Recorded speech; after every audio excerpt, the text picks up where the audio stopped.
Guys, tinawagan ako ng misis ko. Nasa grocery daw siya.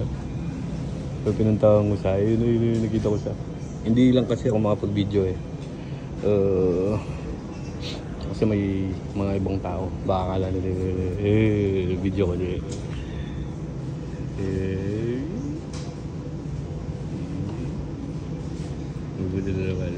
Kailangan na mag-restock.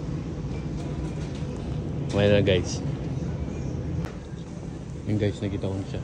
Kailangan ko lang bumili sa sabon kasi kaka-chicken skin ako eh. Hanapin ko sa ulit. Nasaan na siya?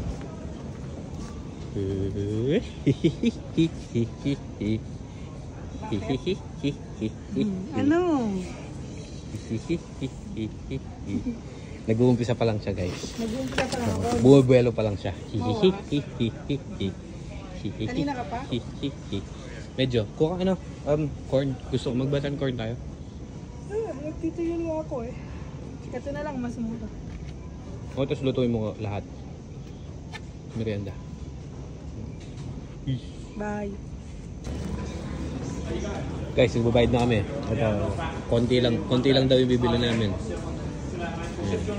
Ito yung konti.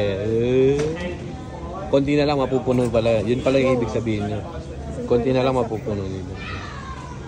Bakit kapag madami yung bibilin, sa'yo yung points? Tapos pag 2 pounds lang yung bibilin, sa akin yung points. Ba't Ganun talaga.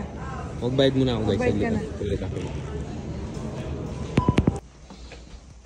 Guys, nasa bahay na kami.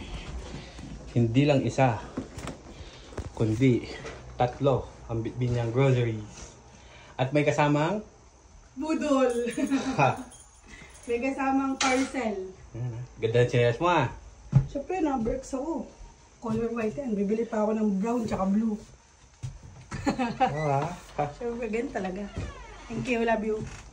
Welcome. Bye guys. Bye. Mag-unpacking kami.